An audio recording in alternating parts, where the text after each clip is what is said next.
grew up in Northern California on a farm. This is the view out my mother's front door on the family farm. In the foreground, the prune orchards I grew up in. The midground is the foothills of the southernmost reach of the Cascade mountain range, and it's where the Cascades and the Sierra Nevadas meet. In the background is Mount Lassen. It's a dormant volcano.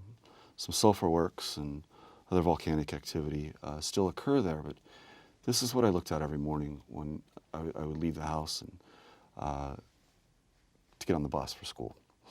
And I always wanted that volcano to erupt. It erupted about 100 years ago.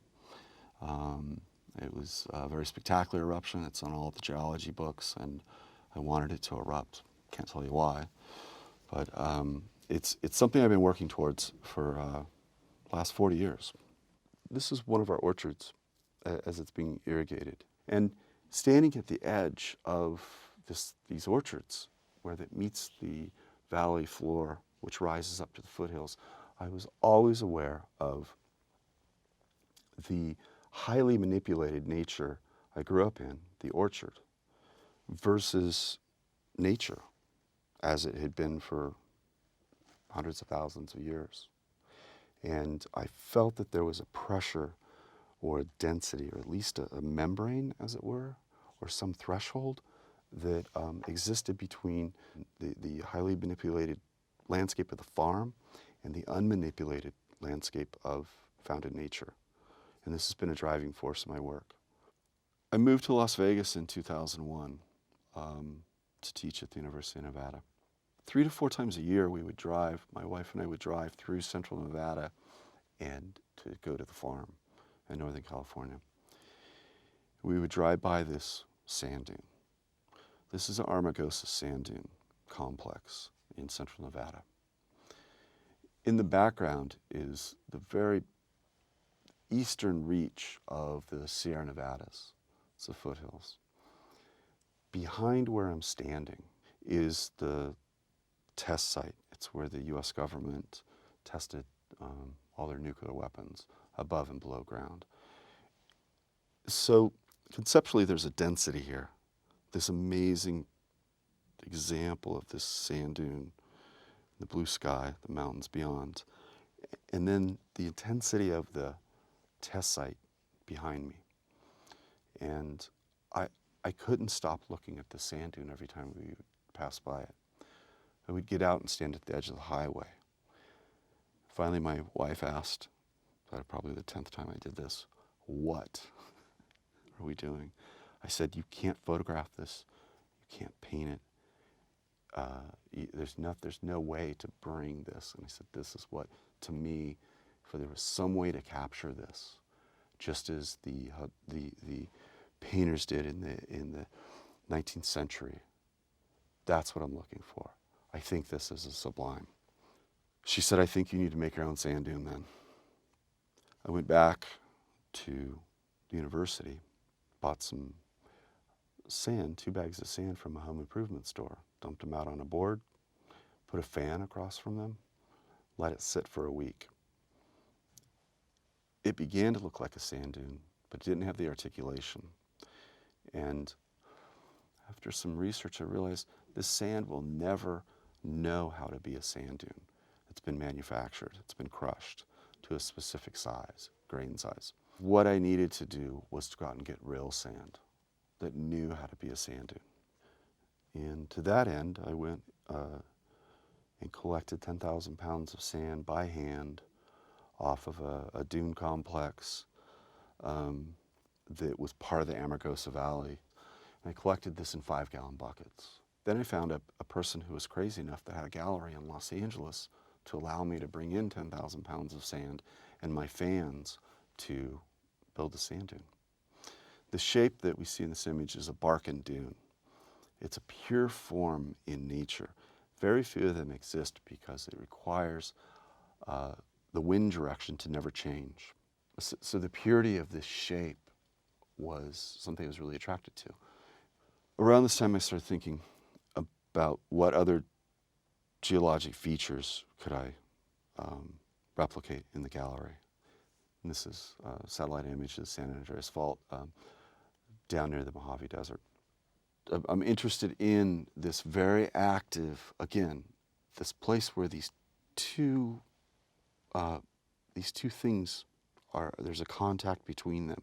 In this case, happens to be these two plates. But I see this as a model for the standing at the edge of the orchard, looking at Mount Lassen, looking at the foothills in the distance. And so I created my own earthquake fault simulator. And this is a model for a piece that I'd like to construct in a gallery. 2 large blocks of gravel and rocks and stone slowly passing past each other, just as the tectonic plates rub against each other. This simulator I have here has a shearing force of about 50 tons of pressure. This is the Huntington Beach Art Center. These are 2 bark and dunes.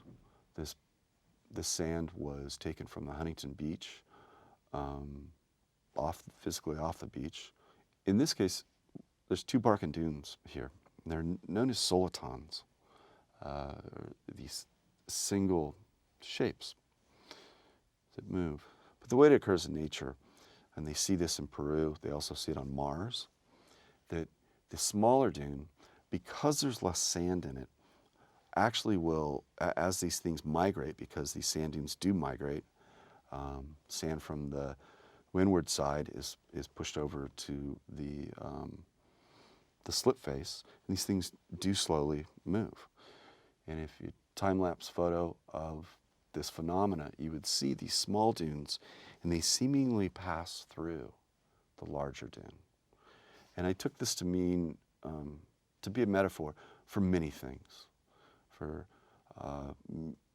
my experience going through Berkeley, coming from a small farm and now at this large institution, the same for Yale, same my job experience, relationships, and it fit in a lot of ways.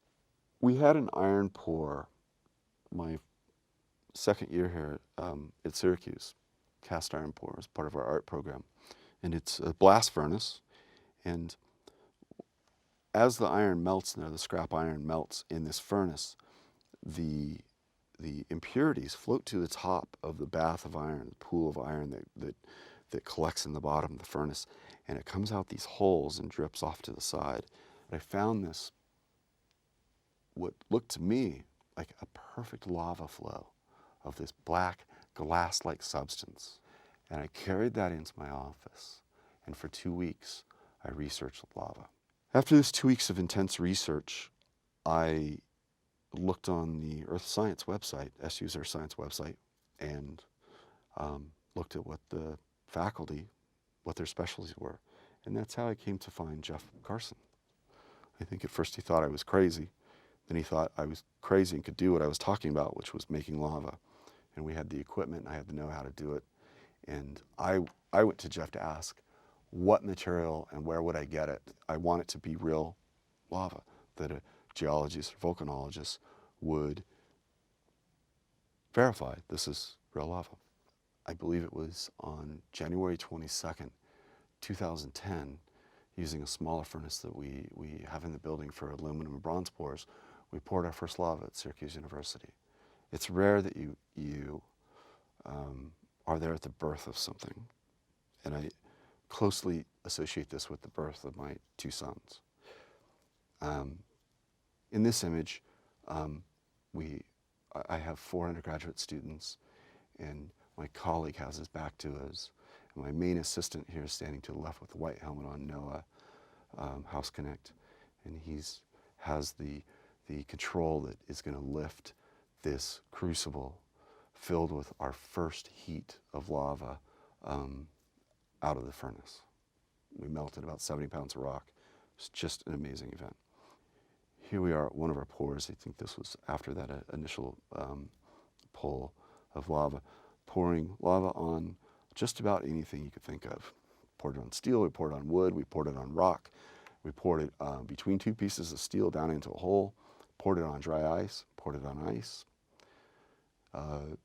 if you were to set down a piece of pizza, we would have poured lava on it. My interest in working with the scientists is to learn as much as possible about lava and lava flows before I get on to doing what I want to do, which is create a lava field. And just like the sand dunes, where my work is now, what I would like my career to be about from here on out is creating these geomorphically accurate in scale features. Just as I'm interested in geologic features, the lava flow, the sand dune, the earthquake fault, I'm interested in creating my own glacier. I'm interested purely for two reasons. One is as it fits into my body of work, and the second being I have two young sons. I don't know what will be left of glaciers, and if they'll have that opportunity to experience what I've experienced, being at the foot of a glacier, walking on, hiking up a mountain on a glacier, and I'm interested in that way to create this thing for them. And I recently met a scientist who worked at NASA for a while, and now he's at the University of Arizona, who started talking about the aurora borealis, and that's now on my radar, is creating the aurora borealis. So with everything that I've talked about with my work, I think I've finally got here. Through my education and life, I've made this grand circle and have made it back to Mount Lassen and creating a volcano in my own Mount Lassen.